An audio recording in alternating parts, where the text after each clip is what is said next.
Hi hello అందరికి నమస్తే, welcome to our channel. నా పేరు రవీందర్. తెలంగాణ రాష్ట్రంలోని నిర్మల్ జిల్లా దిలావర్పూర్ మండలంలో గత 2-3 రోజులుగా అట్టుడికింది, ఆ తర్వాత ఆనందం వెలిసింది. మరి దిలావర్పూర్ రైతుల విజయం వెనక ఏం జరిగింది, అట్టుడికడానికి కారణం ఏంటి, ఈ అంశాలకు సంబంధించి ఈ వీడియోలో మాట్లాడుకుందాం. ఏ ప్రభుత్వాలైనా ఒక కంపెనీ ఏర్పాటు చేసే విషయంలో కానివ్వండి, లేదా ఒక నిర్ణయం తీసుకునేటప్పుడు అక్కడ ఉన్నటువంటి ఏ ప్రాంతంలో అయితే ఈ కంపెనీలు ఏర్పాటు చేస్తూ ఉన్నామో అక్కడ ఉన్నటువంటి ప్రజలకు ఆ కంపెనీల మీద అవగాహన కల్పించాలి. లేదా ఆ కంపెనీలు ఏర్పాటు చేసే ఏదైనా నష్టం జరుగుతుందనుకుంటే కనుక మరి ప్రజలకు దూరంగా, అంటే గ్రామాలకు దూరంగా, ప్రజలకు ఇబ్బంది కలగకుండా ఉండేటువంటి ప్రాంతంలో ఆ ఫ్యాక్టరీలను నిర్మాణం చేపట్టాలి. సో అలా చేపట్టకుండా, వాళ్ళకు అవగాహన కల్పించకుండా, ప్రజల అభిప్రాయాలకు అనుగుణంగా కాకుండా వ్యతిరేకంగా నిర్ణయాలు తీసుకుంటే ఎలా ఉంటుందంటే, ఇప్పుడు ఈ లగచర్ల ఘటన కానివ్వండి, అదేవిధంగా దిలావర్పూర్ ఆ ప్రాంతానికి సంబంధించిన ఘటనలు కానివ్వండి జరగడానికి అవకాశం ఉంటుంది. ఏదైతే ఈ దిలావర్పూర్ రైతులు ఆ ప్రాంతంలో అంటే 4 గ్రామాలకు సంబంధించినటువంటి రైతులు దిలావర్పూర్ మండలంలో ఏర్పాటు చేసినటువంటి ఇథనాల్ ఫ్యాక్టరీకి సంబంధించి ఆ ఫ్యాక్టరీ వల్ల జరిగేటువంటి నష్టాలు ఎక్కువగా ఉంటాయి.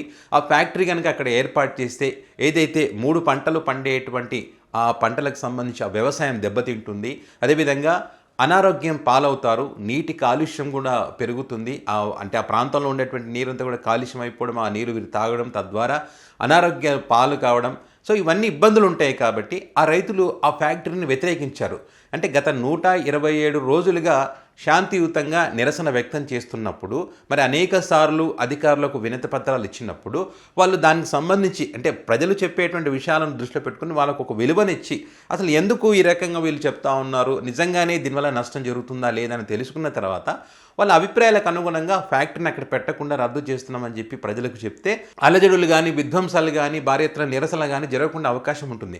కానీ మరి ఎన్ని రోజులు రైతులు చెప్పినా కూడా అధికారులు పట్టించుకోకపోవడంతో, కలెక్టర్ కూడా పట్టించుకోకపోవడంతో ఇక చేసేది ఏం లేక ఆ రైతులంతా కూడా, ఆ రైతులతో పాటు వీళ్ళు చేసినటువంటి ధర్నాకు ఆ ప్రాంతంలో ఉన్నటువంటి 4 గ్రామాల ప్రజలు కూడా తోడవడం, మరి నిరసన వ్యక్తం చేసినటువంటి పరిస్థితి ఇది. హైవే జాతీయ రహదారి పైన ఈ ఫ్యాక్టరీ మాకు వద్దు అని చెప్పి భారీ ఎత్తున నిరసన వ్యక్తం చేస్తూ ఉంటే అక్కడికి పోలీసులను పంపించి పోలీసులతో మరి ఈ నిరసన అనగదొక్కుతాం, ఈ ప్రజల అభిప్రాయాలకు మేము అనుగుణంగా పనులు చేయమని చెప్పి వాళ్ళని రెచ్చగొట్టే విధంగా మరి ఈ ప్రభుత్వాలు పాలన చేస్తున్నప్పుడు ఆ రైతులు ఇంకా ఎక్కువగా నిరసన వ్యక్తం చేసేటువంటి పరిస్థితి ఉంటుంది.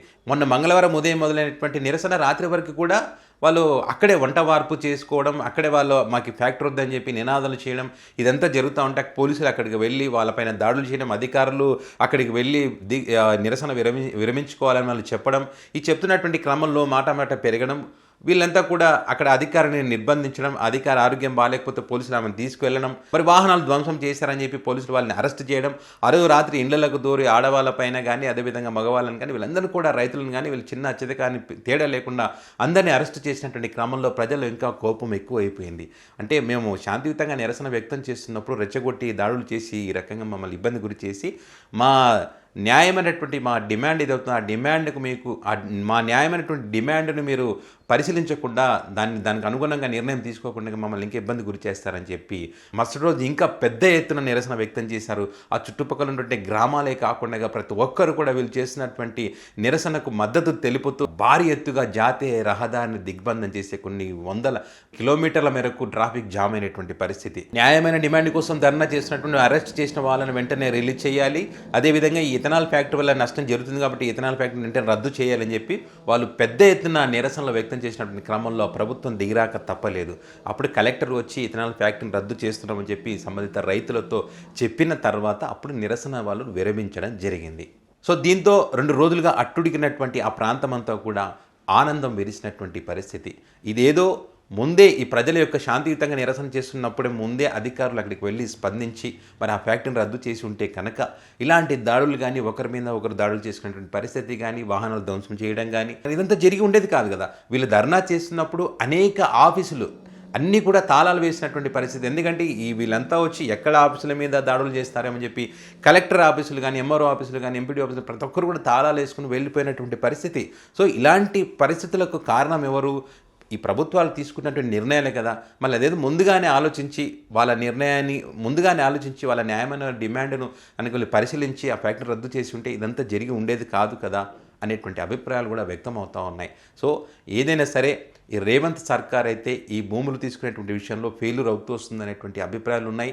అదేవిధంగా లగచర్లకు సంబంధించి కానివ్వండి, ఇప్పుడు ఇక ఇథనాల్ ఫ్యాక్టరీకి సంబంధించి కానీ ఇట్లా ప్రజా వ్యతిరేక విధానాలు కరెక్ట్ కాదనేటువంటి అభిప్రాయాలు ఉన్నాయి. మరి ఇదే కాకుండా జోగులాంబ గద్వాల జిల్లాకు సంబంధించి కూడా అక్కడ కూడా మరి కొన్ని గ్రామాలు 20 గ్రామాలు నది తుంగభద్ర నదీ పరివాహక ప్రాంతాల్లో దెబ్బతినేటువంటి పరిస్థితి ఉంది. ఇదే ఇథనాల్ ఫ్యాక్టరీ అక్కడ కూడా ఏర్పాటు చేస్తున్నారు. వాళ్ళు కూడా పెద్ద ఎత్తున నిరసన వ్యక్తం చేస్తూ ఉన్నటువంటి పరిస్థితి ఉంది.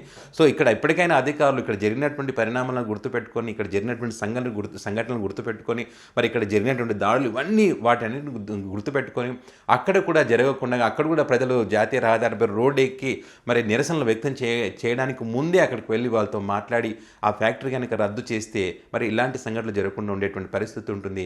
మరి రైతులు కానీ ప్రజలు కానీ సంతోషంగా ఉండడానికి అవకాశం ఉంటుంది.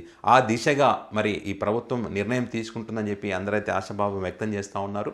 మరి చూద్దాం ఈ రేవంత్ సర్కార్ మరి అక్కడ నడిగడ్డ ప్రాంతానికి సంబంధించి ఏ రకంగా నిర్ణయం తీసుకుంటుందనేది చూద్దాం.